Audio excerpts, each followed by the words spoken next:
This channel does not promote any violent, harmful, or illegal activities. All content provided by this channel is meant for an educational purpose only. আরে কম দে কিন্তু খাঁটি দে MDH Kashmiri লাল লঙ্কার গুঁড়ো। সবার প্রথমে আমাদের কোন দিকে নজর রাখবো? ভোটার তালিকার দিকে একটু নজর রাখি নাকি? অবশ্যই ওই বুথের অধিকারের কথা বলছি বারবার করে, আর সেই অধিকার নিয়ে চ্যালেঞ্জ, পাল্টা চ্যালেঞ্জ।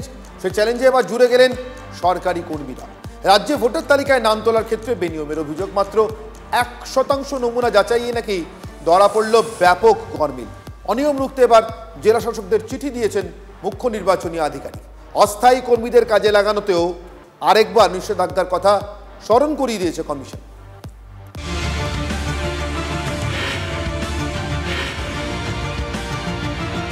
বাংলায় এসআইআর চালু নিয়ে তুঙ্গে বিতর্ক।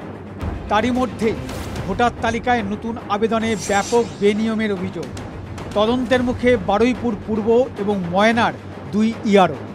2 বিধানসভাতেই ভুয়ো নথি দিয়ে ভোটার তালিকায় আবেদনের বহু অভিযোগ উঠে এসেছে।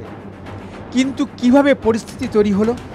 কমিশন সূত্রে খবর, ইআরওদের পাসওয়ার্ড দেওয়া ছিল বিডিও অফিসে অস্থায়ী ডাটা এন্ট্রি অপারেটরদের কাছে। সেই পাসওয়ার্ড দিয়েই কমিশনের ওয়েবসাইটে ভুয়ো নথি দিয়ে এন্ট্রি করা হয়। কমিশন সূত্রে খবর, বিভিন্ন বিধানসভা এলাকায় মাত্র 1% যাচাইয়ের মাধ্যমেই দেখা গেছে বিস্তর গরমিল। এবং যদি সত্যি এই প্রমাণিত হয় এই ধরনের যে অভিযোগ, তারপর কড়া ব্যবস্থা নিতে পারে এদের বিরুদ্ধে কমিশন। অনিয়ম রুখতে জেলা শাসকদের চিঠি দিয়েছে মুখ্য নির্বাচনী আধিকারিক। সেই চিঠিতে বিগত 1 বছরের আবেদনের নথি খতিয়ে দেখতে নির্দেশ দেওয়া হয়েছে। 14 আগস্টের মধ্যে দিতে হবে সেই সংক্রান্ত রিপোর্ট। চিঠিতে স্পষ্ট বলে দেওয়া হয়েছে এই কাজে অস্থায়ী কর্মীদের কোনোভাবেই ব্যবহার করা যাবে না। সংসদে এসআইআর বিরোধিতায় বিক্ষোভ অব্যাহত। এদিনও সংসদ চত্বরে বিক্ষোভ দেখালো তৃণমূল। পরে বিক্ষোভে সামিল ইন্ডিয়া জোটের শরিকরাও।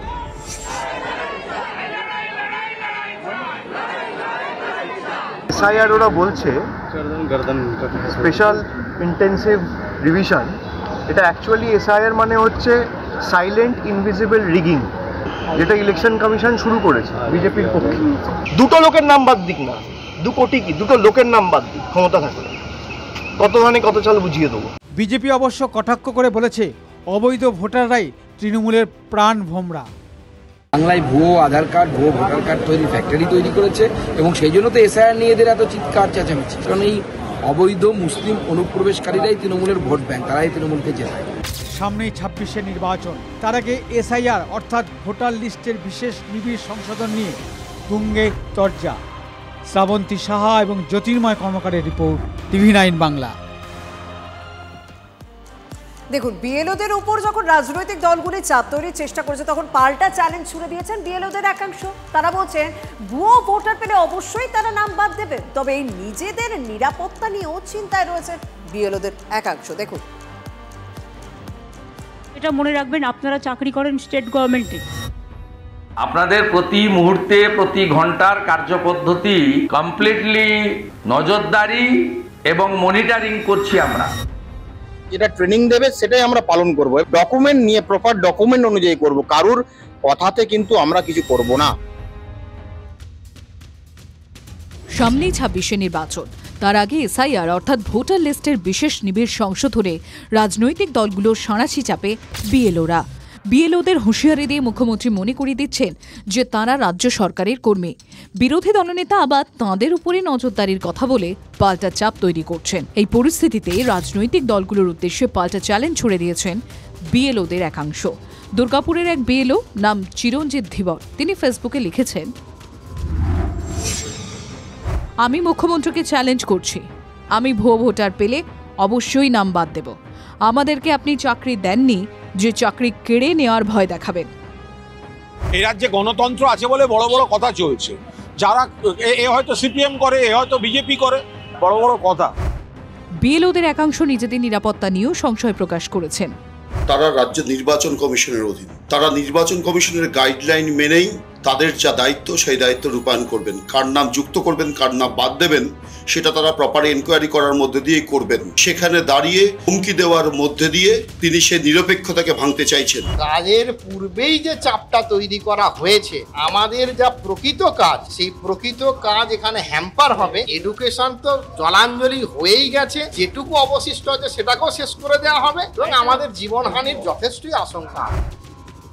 চাপ আছে, নিরাপত্তার ঝুঁকিও আছে, কিন্তু চ্যালেঞ্জের মেজাজে সরকারি আধিকারিকদের পাল্টা বাংলার এসআইআর যুদ্ধ নতুন মাত্রা পেল। Bureau report TV9 Bangla. দিল্লিতে পরিযায়ী নির্যাতনের অভিযোগে নতুন মাত্রা জুড়লেন মালদার সাজনুর পারভিন। দিল্লি থেকে ফিরে তৃণমূল কার্যালয়ে হাজির হয়ে সেই একই অভিযোগ তুললেন তিনি, যা তিনি দিল্লিতে তুলেছিলেন। এই ইস্যুকে হাতিয়ার করে সুর চড়িয়েছে তৃণমূল। দুর্বল চিত্রনাট্য বলে গোটাটাকেই উড়িয়ে দিতে চেয়েছে বিজেপি। তারপর আরো অত্যাচার শুরু করে দিল, বললো তোমরা পশ্চিমবঙ্গের লোক মানেই তো বাংলাদেশি। পশ্চিম মেদিনীপুরের আফরিন জাবি যেদিন ইংলিশ চ্যানেল জয় করলেন, সেদিনই মালদার চাঁচলের সাজনুর পারভিন কলকাতায় ফিরে দিল্লি পুলিশের বিরুদ্ধে ফের পরিযায়ী নির্যাতনের অভিযোগে সরব হলেন। চর, থাপ্পড়, শিশুকে মারধর, 25,000 টাকা চাওয়া। পুরনো অভিযোগের সপক্ষে এমন বর্ণনা তার মুখে শোনা গেল, যা ভিন রাজ্যে থাকা বাংলার পরিযায়ী শ্রমিকদের নিয়ে দুশ্চিন্তার জন্য যথেষ্ট। আমরা বাংলাদেশি না, এই কথাটা বলার পর আমাকে 2টা থাপ্পড় মেরেছিল, পেটে একটা লাথি মেরেছিল। তুমি জয় শ্রীরাম বলো, তারপর তোমাকে ছাড়া হবে। ছিঁড়াছিড়ি করতে করতে আমার ছেলেটা উপর খেয়ে পড়ে গেছিল, আর কানের মধ্যে ওরা থাপ্পড় দিয়েছিল, কান থেকে রক্ত পড়ছিল। নথি যাচাইয়ের নামে সাজনুর এবং তার শিশু সন্তানের উপরে দিল্লি পুলিশের অত্যাচার চালিয়েছে বলে এক্স হ্যান্ডেলে ভিডিও পোস্ট করেন মুখ্যমন্ত্রী মমতা বন্দ্যোপাধ্যায়। এই দেখো আমার ছেলে কি করেছে, মারা ধরে সবকিছু 1.5 বছরে আছে। পাল্টা দিল্লি পুলিশও জানায় এই অভিযোগ ভিত্তিহীন, রাজনৈতিক উদ্দেশ্য প্রণোদিত। ये जो पूरा वीडियो है ये बेसलेस है, फैब्रिकेटेड है, इसमें कोई भी सच्चाई नहीं है। দুর্বল চিত্রনাট্য, সুপার ডুপার ফ্লপ। যাদের উপর অত্যাচার হয়েছে সেই পরিবার কলকাতা পুলিশের কাছে আইনিভাবে অভিযোগ করছে। দিল্লি পুলিশের দাবিকে হাতিয়ার করে তৃণমূলের বিরুদ্ধে মিথ্যাচারের অভিযোগ তোলে বিজেপি। দিল্লি সাইবার ক্রাইম বিভাগে লিখিত অভিযোগ জানান কাঁথির বিজেপি সাংসদ সৌমেন্দু অধিকারী। বিজেপিকে পাল্টা চ্যালেঞ্জ ছুড়ে দেন মুখ্যমন্ত্রীও। আমরা চাইব ফিরে আসুক, বাদ বাকিটা কে মিথ্যে বলছে আর কে সত্য বলছে সে তো সত্যি কথাই প্রমাণিত হয়ে যাবে। মুখ্যমন্ত্রীর এই বক্তব্যের একদিন যেতে না যেতেই বুধবার তৃণমূল ভবনে সাংবাদিকদের মুখোমুখি সাজনুর ও তাঁর পরিবার। জায়গাটাতে আমাকে ধরে নিয়ে গেছিল, সেই জায়গাটা ওরা সিসিটিভিতে দেখাচ্ছে না, যেখানে ওরা টাকাটা যেখানে নিয়েছে ওটাও জিনিসটা দেখাচ্ছে না। সাজনুর মুখ খুলতেই মুখ্যমন্ত্রীর সুরে কেন্দ্রীয় স্বরাষ্ট্রমন্ত্রী অমিত শাহকে নিশানা করেছে তৃণমূল, যার মন্ত্রকের আওতায় পড়ে দিল্লি পুলিশ। ভারতবর্ষ ভাঙার চেষ্টা দয়া করে মোদি এবং অমিত শাহ করবেন না। মুখ্যমন্ত্রী মিথ্যেবাদী প্রমাণিত হয়ে গেছে, এখন তাদেরকে ভয় দেখিয়ে চেষ্টা করছে তৃণমূল কংগ্রেস। আর এত দুঃখ কদর কেন? মুসলমান বলে, মুসলমান ভোট ব্যাংকের জন্য। মুখ্যমন্ত্রীর পোস্ট করা ভিডিও সত্যতা খারিজ করেছিল দিল্লি পুলিশ। তা নিয়েই হৈ হৈ করে ময়দানে নেমে পড়ে বিজেপি। এবার যে পরিযায়ী শ্রমিকের পরিবারকে ঘিরে এত কিছু, তাঁদেরই প্রকাশ্যে নিয়ে সে গেরুয়া ব্রিগেডের পাল্টা প্রচার ভোঁতা করে দিতে চাইল তৃণমূল। সৌরভ গুহ ও জ্যোতির্ময় কর্মকারের রিপোর্ট, TV9 বাংলা। রাজ্য শাসক দল বাংলাদেশের সন্দেহে হেনস্থার অভিযোগে শোরগোল ফেলে দিয়েছে। সংসদেও তারা এবার আলোচনা চাইছে। এসআইআর নিয়েও বিস্তর অভিযোগ রয়েছে, অথচ বাস্তব ছবিটা কি? পশ্চিমবঙ্গের সীমান্তবর্তী জেলাগুলি থেকে আজও অনুপ্রবেশের অভিযোগে গত 24 ঘন্টায় 12 জন বাংলাদেশিকে গ্রেপ্তার করা হয়েছে। বাংলা একটা প্রবাদ আছে জানেন তো, যার রটে তার কিছুটা হলেও বটে। তাহলে বিরোধীদের সব অভিযোগকে একেবারে নস্যাৎ করা যায়? এই প্রশ্ন অনেকেই তুলতে শুরু করেছেন। বিজেপি শাসিত রাজ্যগুলিতে বাংলাদেশি সন্দেহে বাঙালি শ্রমিকদের হেনস্থার অভিযোগে জাতীয় স্তরে আওয়াজ তুলছে তৃণমূল কংগ্রেস। 1.5 কোটি নম্বর দিয়ে সব রোহিঙ্গা, আরে প্রত্যেকেই তো রোহিঙ্গা। বাংলায় নাম বাদ দিয়ে দেখুন, ছৌনিত্য আছে এখানে, ছৌনাচ দেখবেন। এই আবহে বাংলা সীমান্তবর্তী জেলা থেকে অনুপ্রবেশের অভিযোগে একের পর এক বাংলাদেশি গ্রেপ্তার হচ্ছেন। মঙ্গলবার একাধিক জেলা থেকে 12 জন বাংলাদেশিকে গ্রেপ্তার করা হয়েছে। দক্ষিণ 24 পরগনা ক্যানিংয়ে আবার অন্য গল্প। ক্যানিংয়ের ইটখোলা গ্রাম পঞ্চায়েত এলাকা থেকে আকবর আলী মোল্লা নামে বাংলাদেশিকে গ্রেপ্তার করা হয়েছে। 15 থেকে 16 বছর ধরে ভারতে বসবাস করছিলেন আকবর আলী। ধৃতের কাছ থেকে বাংলাদেশি ভোটার কার্ড উদ্ধার হয়েছে, যেখানে ধৃতের নাম মোহাম্মদ আলী গাজী, বাংলাদেশের সাতক্ষীরার বাসিন্দা। ধৃতের কাছ থেকে ভারতের ভোটার কার্ড ও আধার কার্ড উদ্ধার করা হয়েছে। এই গ্রেপ্তারি ঘিরে ফের তরজায় জড়িয়ে পড়ে শাসক বিরোধী। সরকারের আগে যে বামফ্রন্ট সরকার ছিল, ইটখোলা গ্রাম পঞ্চায়েতের অধীনে প্রধান ছিলেন প্রাক্তন প্রধান বারিন রায়। সেই পঞ্চায়েতের প্রধান সম্ভবত তার ভোটার কার্ড করে নিয়েছিল। এখন বামফ্রন্টের আমলে তো এরকম কারচুপি লাখো লাখো হয়েছে। শুধু ক্যানিং নয়, সারা পশ্চিমবঙ্গ জুড়েই বাংলাদেশি অনুপ্রবেশকারী ও রোহিঙ্গা মুসলমানরা ছেয়ে গেছে। এই টিএমসি নেতারা রোহিঙ্গা মুসলমান এবং বাংলাদেশি অনুপ্রবেশকারীদের সংরক্ষণ করতে এরা ব্যস্ত। এই পরেশরাম দাসরা আজকে এসআইআর নিয়ে আতঙ্কিত। শুধু দক্ষিণ 24 পরগনায় নয়, নদিয়ার ধানতলা থেকে 7 বাংলাদেশিকে গ্রেপ্তার করা হয়। আবার মুর্শিদাবাদের লালগোলা থেকে ধৃত 3 বাংলাদেশি। সূত্রে খবর, বছর 2 আগে ভারতীয় দালালের সাহায্যে ভারতে ঢুকে আহমেদাবাদে কাজ করছিলেন ধৃত বাংলাদেশিরা। সোজা কথায় 2 বছর গুজরাটে এরা ছিল বাংলাভাষী পরিযায়ী শ্রমিক। বাংলাদেশিদের ধরপাকড় শুরু হতেই তড়ে ঘড়ি ফেরার চেষ্টা করেন। ধানতলা দিয়ে খুলনায় ফিরে যাওয়ার সময় গ্রেপ্তার হয়। মুর্শিদাবাদের লালগোলা থেকে 3 বাংলাদেশিকে গ্রেপ্তার। ধৃতের কাছ থেকে উদ্ধার জাল আধার কার্ড। সোমবারই অনুপ্রবেশ নিয়ে তৃণমূলকে একহাত নিয়েছিলেন রাজ্যের বিরোধী দলনেতা। 1 কোটির বেশি বাংলাদেশি মুসলমান আর রোহিঙ্গা ঘুষপেটিয়া ঢুকিয়েছেন অনুপ্রবেশকারী, বাকিদেরকেও ঢোকাতে চাইছেন। তথ্য কি বলছে জানেন? চলতি বছরের জানুয়ারি থেকে এখনো পর্যন্ত মুর্শিদাবাদ জেলায় 50-এর বেশি বাংলাদেশি অনুপ্রবেশকারী গ্রেপ্তার হয়েছে।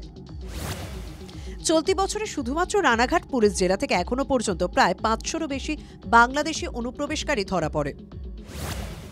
স্বাভাবিকভাবে অনুপ্রবেশের অভিযোগে একের পর এক বাংলাদেশি গ্রেপ্তারের ঘটনায় উদ্বিগ্ন কেন্দ্র।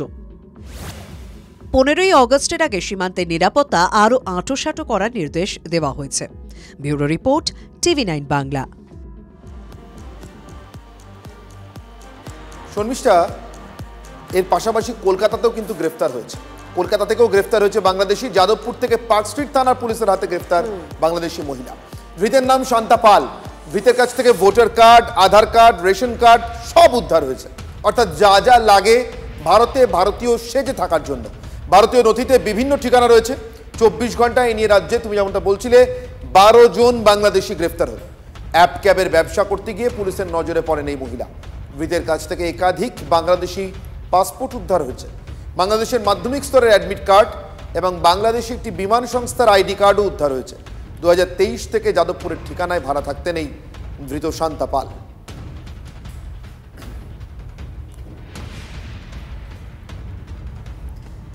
এই সময় যারা শিয়ালদা থেকে অফিস থেকে বাড়ি ফেরার চেষ্টা করেন, শিয়ালদার স্টেশন বা শিয়ালদা থেকে যে কোনো শাখা ভাবুন, সেই শাখায় কি সাংঘাতিক ট্রেনে ভিড় হয় আপনারা ভালো মতো জানেন।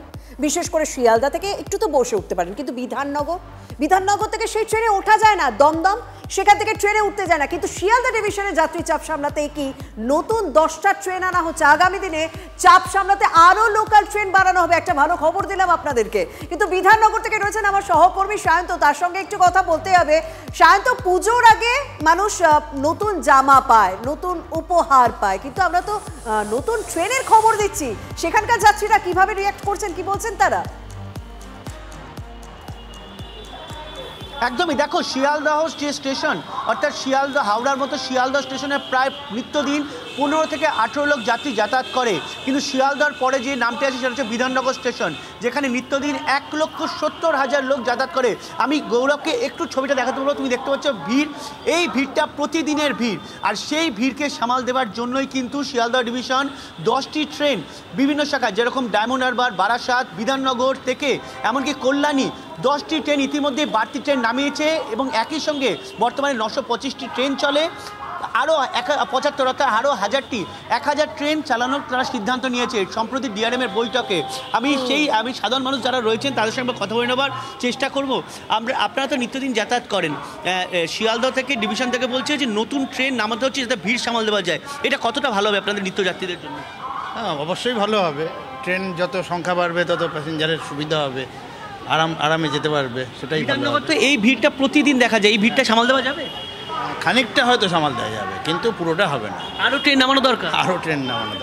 তুমি শুনতেই পেলে যে যাত্রীরা কিন্তু প্রত্যেকে এই কথাই বলছে যে আরো ট্রেন নামানো দরকার, যাতে এই লক্ষ্যমাত্রা রয়েছে 925 থেকে বাড়িয়ে ট্রেনের সংখ্যা 1000 করার লক্ষ্যমাত্রা রেলের। মানে ভয়ানক ভিড়, এই ভিড়ের ছবি হয়তো এবার একটু হলেও একেবারেই শর্মিষ্ঠা, এই যে ট্রেনটা ঢুকলো, আমরা এরপরে এই ট্রেনটা উঠে পড়া যাত্রীদের ছবিটা যদি দেখাই, দেখবো এই বাদুর ঝোলা ভিড়টা, যে ভিড়টা হয়তো আর থাকবে না, অথবা থাকলেও কমে আসবে সংখ্যায়, এটাই আপাতত আশা।